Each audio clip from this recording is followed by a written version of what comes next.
Sup goats, it's JOAT, and welcome back to a new video. So today I'm going to be talking about 5 producers that I have admittedly slept on.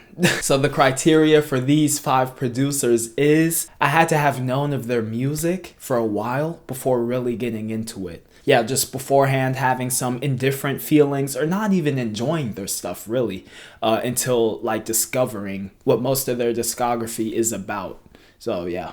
Oh, and by the way, I'm gonna be showcasing 2 tracks per producer that are my favorites by them at the moment. So without further ado, let's go. Alright, so the first producer on this list is gonna be big boy Neonix. Okay, so I used to be 50-50 on Neonix's music. It didn't quite resonate with me, I'ma say. I've known him for a minute actually, since his remix of Blitz's Grease, I think it was called, dropped like early 2015, and Kaiju is an older song of his I really like. And yeah, as far as his modern style goes, I don't remember really being a fan of the Puppets EP. So when I listened to the Lee Jennings EP for the first time, the first tune I really got into off of it was Pupo. And you know what? The rest of the tracks just followed suit. I slowly got into those as well a couple months after the EP dropped. Yeah, just from Pupo to Wata Ting to Normalize to No Faces. It's one of my favorite Black Label releases of last year by now. Top 5. And yeah, from there I just slowly started to get into his other material. I feel like, I've said this before, I feel like he's the most experimental producer. He makes the most experimental music in the new rhythm scene. Akios is obviously also a contender, but I feel like Akios transcends more genres with theirs, while Neonix, he's built such a vast soundscape in the new rhythm, the modern rhythm just field. And you know what? He's been around under the Neonix alias for, what, 7+ years? So it's going to be obvious that he can diversify his style so greatly while still making his shit sound original. Yeah, so the 2 tunes I'm going to be showcasing, first off, Wata Ting, obviously. The perky tonal sound design being introduced in the first drop with the sub all over the place too. Sounds get more pinprick and glitchy in the second drop, I want to say. And these switches in both of the drops, they are so wild. I need to explain them in real time while I'm playing this tune out because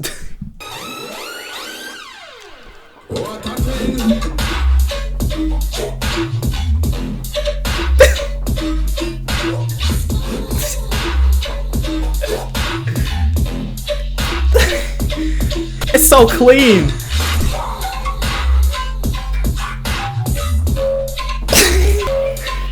The switch right here. It sounds like he's controlling, directing just air. Like, bro, are you Avatar? It's so metallic and bouncy too. I still can't get over this.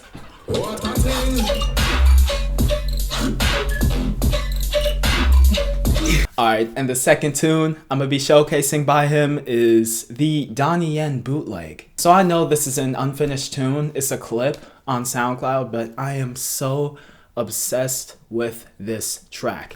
I listened to the OG by Taiki Nullite and it's pretty similar, not gonna lie. But his version is so fun with like a sinister undertone propelling the drop. Again, tonal sound design, but it's used so sparsely and gradually builds upon itself just perfectly. Yeah, and it showcases Neonix's simple, minimal backdrops he loves to incorporate into his songs. Just putting all the emphasis and focus on what's in the front of the mix, the sound design, the amazing sound design. Bullets having no effect upon the killing.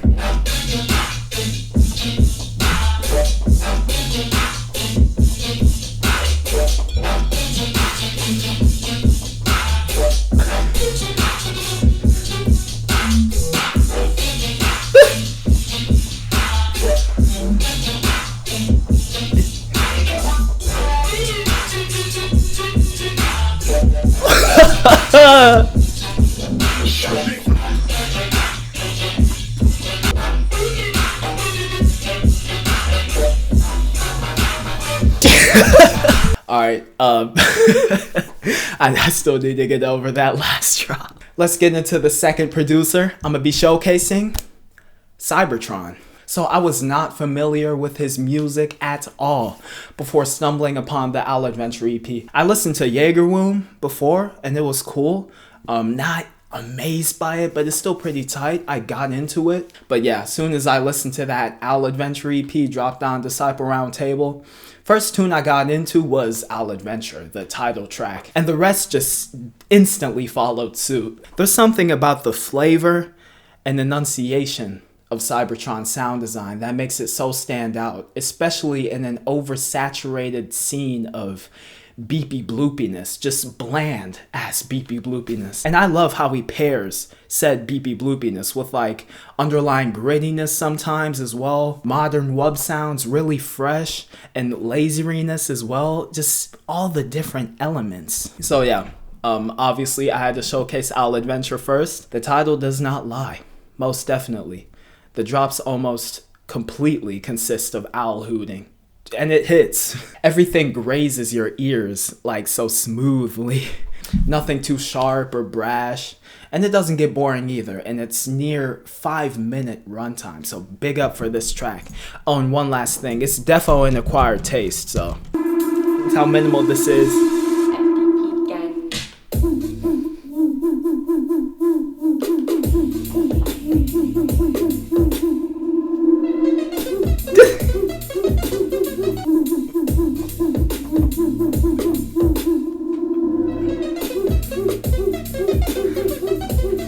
It just proves that dubstep doesn't need to be fucking headbang material all the time. And the second track I'm gonna be showcasing by Cybertron is also off the Owl Adventure EP, Shelter. Not your typical beepy bloopiness, like I've been saying, jumpiness on display in the drops. The sounds are a bit more weighty, and there's this pronunciation and direction about them that I'm just so huge on. Not to mention the bouncy, like the jumpiness of the sound design. It's like they almost jump out of your speakers. Again, some notes get added as the drop progresses. Second drop a bit more straightforward. The backdrop is also pretty empty, but it doesn't need to be filled out, I feel like. It just doesn't need to.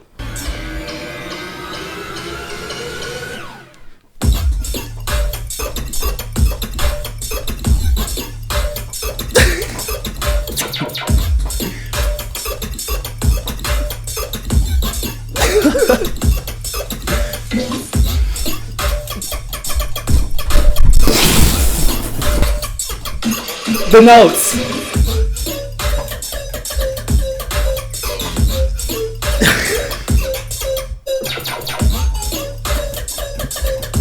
Okay, so getting into the third producer I'm gonna be showcasing, Svgmaze. So I defo heard of him before stumbling across his fire music. I knew he was the owner of Savage Society Records with Blankface. Yeah, a couple months back, somebody recommended the Machine EP to me, and I was so impressed with it, especially the title track. As far as I know, his style that he's always stuck with is like visceral rhythm-y type stuff, but I love how he brings a fresh side of chunky tear out to the table as well. He's woven it into a style so effortlessly. So yeah, Machine is the first tune I'm gonna be showcasing. Absolutely nutty tune, very original, pronounced, tonal. I feel like I'm repeating myself with these descriptions, with a wubby feel to it too. And the motifs that switch up, so rooted to like the original point, but it's so catchy. And the added machine guns in the back too.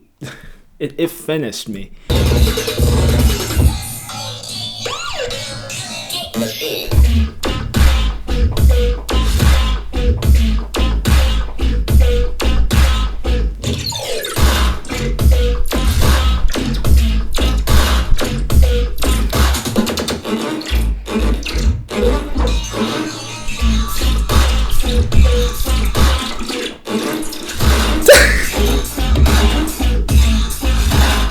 Second track I'm gonna be showcasing by him is Grindhouse. Most weighty, chunky, tear out stabs I've heard in a hot minute. Little sub movement to complement it too. And these flows, the little beepiness that gets added as well. The whistling sound in the switch. And I don't know what he does in the second drop, but the sound design gets even weightier than it already was. Like, both of these tunes are so simplistic but effective.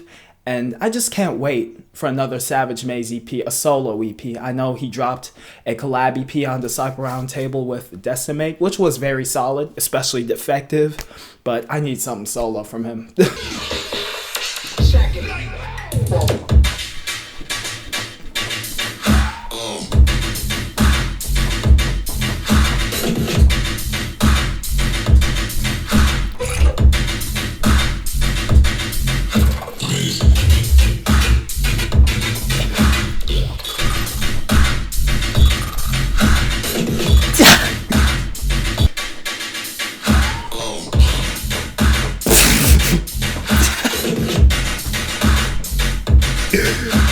Alrighty, so fourth producer I'm gonna be putting on this list is Clipper. So the first tune that perked my interest of his was Reanimation off of Fourth Interval by Interval Audio, that compilation. I enjoyed it, I really did, although it was a little long, I wanna say. But the thing that stood out to me was I love that Baroque, Renaissance-y notation on display, essentially over the future rhythm layout. It was so intriguing to me. And the motif and structures were so simple yet so effective. Thing is, I thought this tune was an outlier in Clipper's discography, like as a whole. I didn't know that that was a style he's gone for multiple times actually. Sure, he does have other styles that he goes for, but so far he has around 5 songs that are similar to Reanimation, 2 of which I'm gonna be showcasing. Yeah, the melodicity is just magical. I don't have much to say about these two really. I think I got my thoughts out. So the first one I'm gonna be showcasing is Acheron, the more menacing of the two I wanna say, with a key switch up as well. And the second drop, yeah, and Ascension is the second one I'm gonna be putting on show for y'all. Just a weightless feel to the entire tune. Just as gorgeous as Acheron, but more uplifting in a way. More heavenly, maybe. And both of these tunes have this rapid, straightforward, like, breakdown in the switch that transitions the tunes nicely. Not forced at all, just a little midsection almost. And the atmosphere backs up the melodicity so fucking well. It's so graceful. I don't know which one to choose over the other when it comes to Acheron and Ascension. They're like a pair to me. If I listen to one, I have to listen to the other.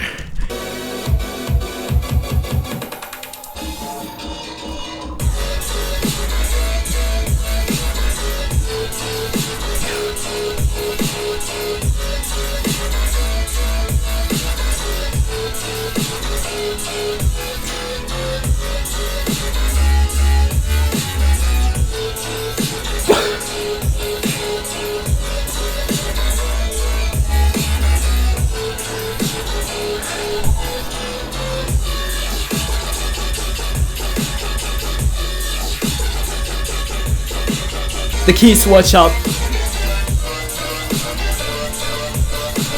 It's not as sinister.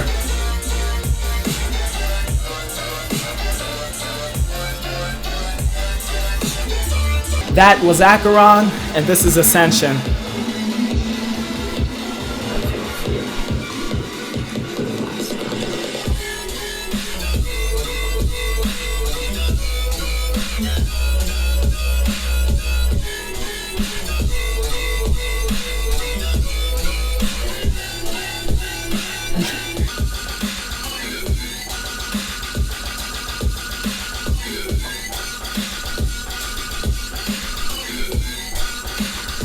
This part, my favorite.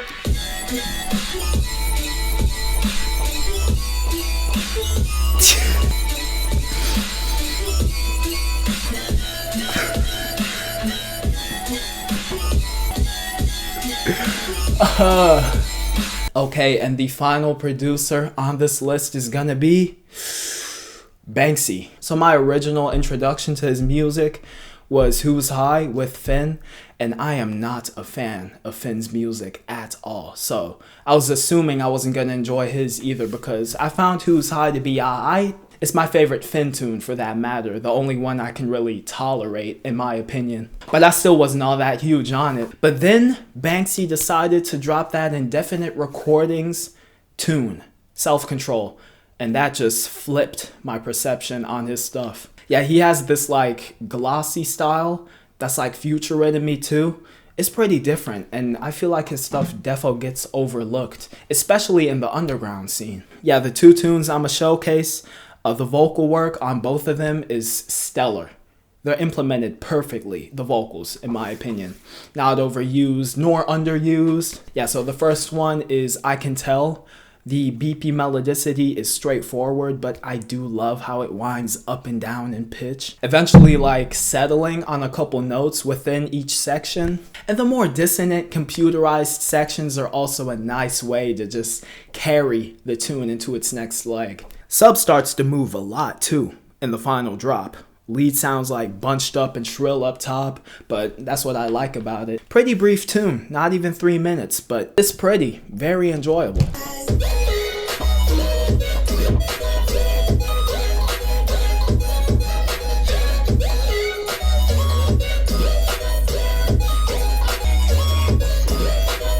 It's so innocent.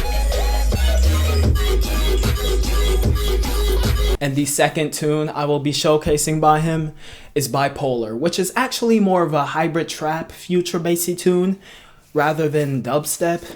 Intro already caught me off guard. The ARP doesn't sound like it should fit into the hazy soundscape that's backed up by it, but it does. And both drops are so mesmerizing and so packed with variation and substance, but eventually smooth out before they end. It's like they're aimless and don't know where to go at first, but they find their sense of direction in the end. And I can barely differentiate between the midsection and the drop of the final leg of this tune. Do I mind? Nah. I love the key switch ups actually, spaced out, pensive, just perfectly executed. Yeah, shout out BANXY.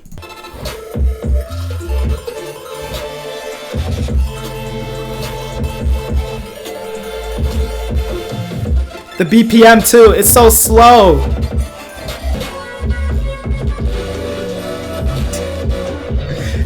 It has wavy elements too. And that was my video. Thank you all for watching. I hope y'all enjoyed these producers' music as much as I do. Defo a part 2 coming of this series, so let me know what y'all thought of it in the comment section below. I already have one producer in mind that I might just... Should I leak it right now? I bet. Flick. Anyway, this has been your boy Joe. Make sure to join my Discord server, link at the top of the description if you'd like. And make sure to follow my socials, especially my Twitter. I'm trying to grow it a little. And yeah, I will see y'all in the next vid.